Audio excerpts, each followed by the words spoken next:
Hello guys and welcome to my channel. My name is Jesper Offersen and today we are going to look at a serum. We are going to look at a serum from L'OREAL and it is one they call Age Perfect Intensive Re-Nourish.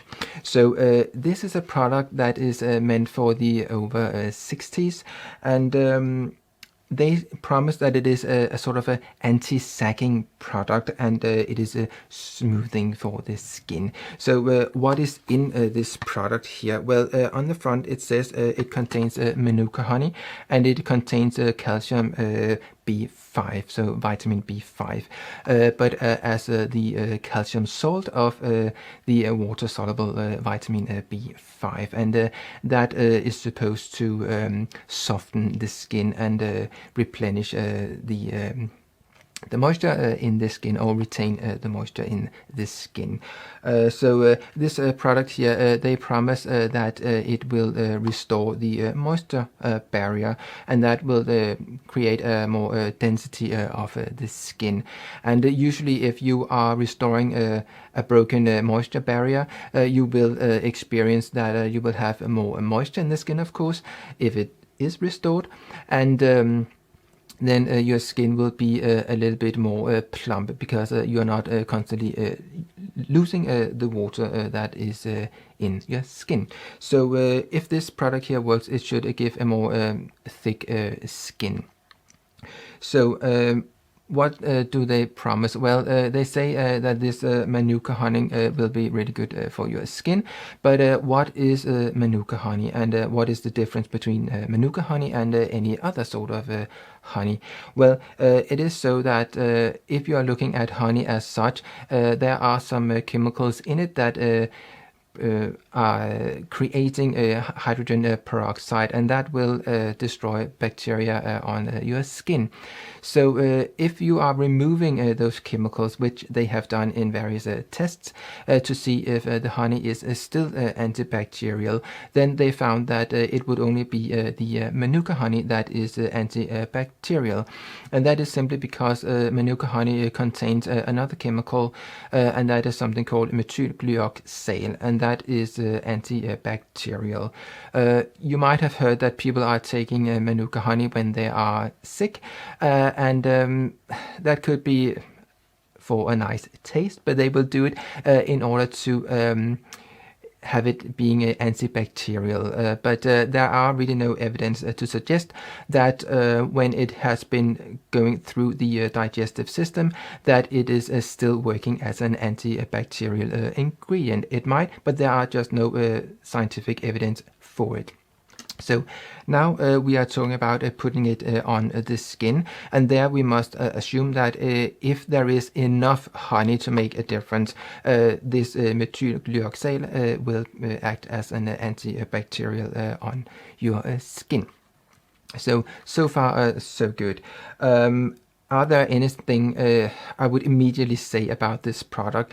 Well, when they create a product like this, and if you just take it out, it looks like this, and they say it is for the over 60s, and I'm thinking they are having a woman in mind that is over 60, and they have this sort of I guess stereotype image of such a person, and that is for them a person that would like a lot of perfume. So yes, there is a perfume in this product here, and I would say maybe it is a little bit passé to think that just because you are a woman of 60 plus, then you would like to have a lot of perfume in your products. There will of course be some people that would like that, but I think that the times that we are in now, a lot of people, they would really like to not have too much perfume in a product. So I would say this product here is if I have to say something, I would say it is overwhelming. And if you take these two pumps as they say you should use, I am pretty sure that your surroundings will notice it. So it is I would say it's very a strong perfume, and of course I could do without it. So what else is there in this product here? Well, if we are looking at honey and all that sort of stuff again, then they have used something in this product here, which is called royal jelly. So what do we know about royal jelly? Well, there are some experiments that have been done in order to see how it will have an effect on collagen. But that would be if you are eating royal jelly. So I will link to a study below, you can read yourself. In there, they fed rats with 1% of royal jelly in the diet, and there they saw a difference in the collagen. So what they did was actually that they restricted, or they made these rats so they were deficient in the estrogen, and that would have an impact on collagen. And if they fed these rats with 1% of royal jelly in the diet, then they saw that the level of collagen would be back to the normal, so to the control group of other rats that did not have this estrogen deficiency. So what does it mean when you are a woman of 60 plus? Well, there are, though that women of 60 plus nowadays are much younger than if we are looking maybe like 50 years ago, still nature will take its course, and that means that the amount of estrogen in the body will kind of like slightly drop more and more as age progresses. So something like a product with royal jelly, will that make up for the loss of estrogen to a certain extent when we are talking about collagen? Well, apparently for these rats it did, but is it the same for humans? Well, we don't really know, but we can just assume that it is. But now we are, of course, not talking about eating this product here. This is certainly not something you should eat.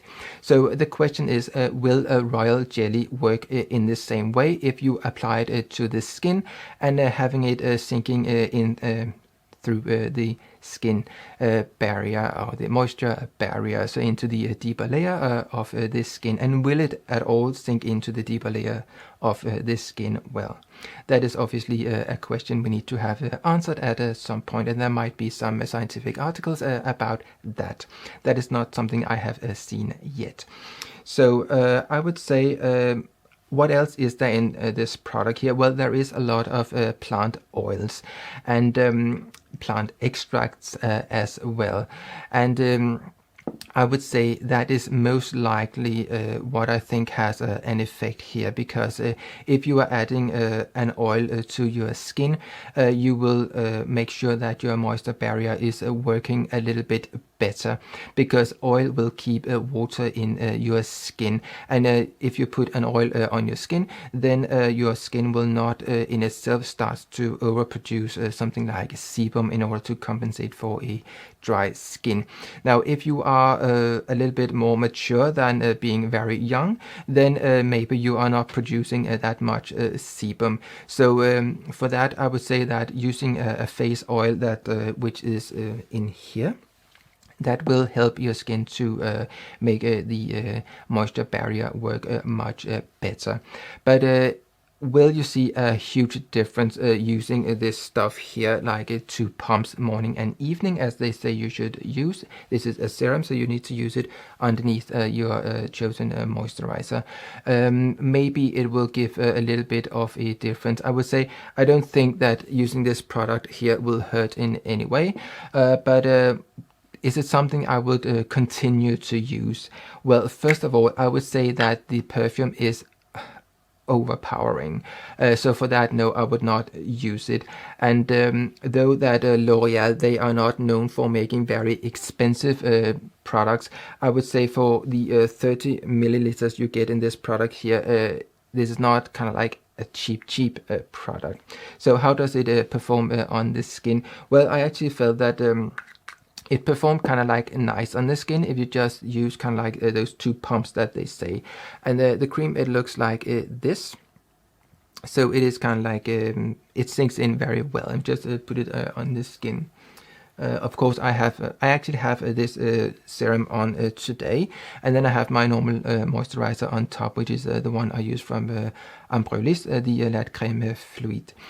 So I am just basically putting it on top of there.